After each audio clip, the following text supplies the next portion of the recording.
اللہ رب العزت نے فرمایا اہدنا الصراط المستقیم، یہ ایک دعائیہ کلمہ ہے اور ہم جب بھی نماز پڑھتے ہیں تو اس میں فاتحہ شریف یہ ضروری ہے ہر رکعت کے اندر، اور آپ جب پڑھتے ہیں تو اس کے اندر یہ آیت طیبہ ہے، قرآن مجید کی ابتدائی سورہ پاک ہے، اس کے اندر یہ آیت طیبہ ہے، اور اگر اس کے معنی کو ہم دیکھ لیں تو ہمارے لیے بہت ساری مشکلات آسان ہو سکتی ہیں۔ وہ کیسے کہ اس میں اللہ نے فرمایا کہ تم مجھ سے دعا کرو کہ یا اللہ ہمیں سیدھے راستے پر چلنے کی توفیق عطا فرما۔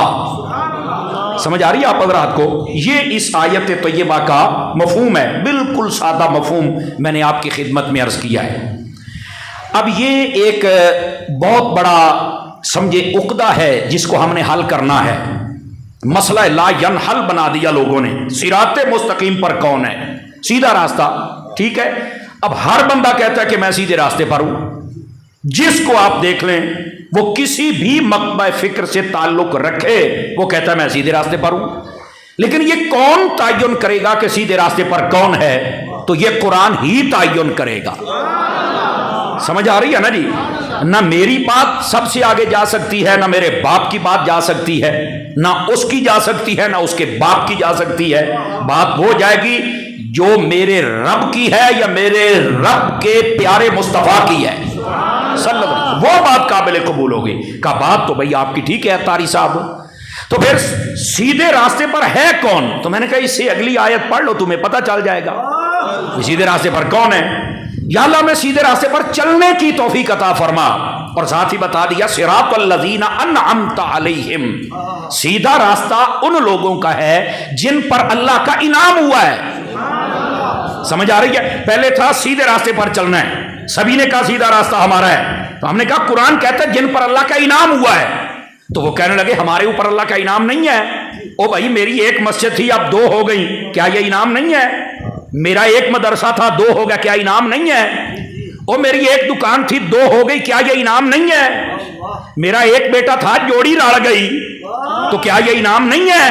تو وہ اپنے اس کو نفس ہے نا دلیلیں گھڑ گھڑ کے دیتا ہے، تو وہ کہتا ہے میرے اوپر اللہ کا انعام ہے۔ تو میں نے کہا اب بھی بات اگر کھولے گا تو قرآن کھولے گا۔ اللہ نے فرمایا سیدھے راستے پر چلو، سیدھا راستہ کس کا ہے؟ جن پر اللہ کا انعام ہوا۔ تو اللہ کا انعام کن پر ہوا؟ یہ تو گنتی کر رہا ہے۔ اب پوچھتے ہیں قرآن سے، آواز بہت کمزوروں والی ہے آپ حضرات کی، اللہ کا انعام کن پر ہوا ہے؟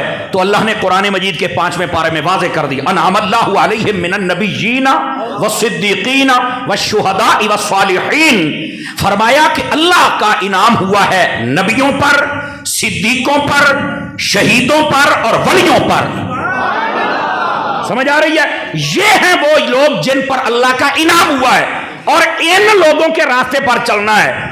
پتہ چلا صراط مستقیم پر وہ ہے جو انعام یافتہ بندوں کے پیچھے چلے، اور انعام یافتہ کون ہیں؟ نبی ہیں، صدیق ہیں، شہید ہیں اور ولی ہیں۔ پتہ چلا کہ جو نبیوں کے پیچھے چلے اور بالتخصیص امام الانبیاء کے پیچھے، جو صدیقوں کے پیچھے چلے اور بالخصوص صدیق اکبر کے پیچھے چلے، جو شہیدوں کے پیچھے چلے اور بالخصوص شہید کربلا امام حسین کے پیچھے چلے، جو ولیوں کے پیچھے چلے اور بالخصوص غوث اعظم کے پیچھے چلے۔ آپ نے توجہ نہیں فرمائی نا میری بات پر؟ تو وہ سیدھے راستے پر ہے۔ اب پوچھو ان سے، بتاؤ بھئی تم کس سیدھے راستے پر ہو؟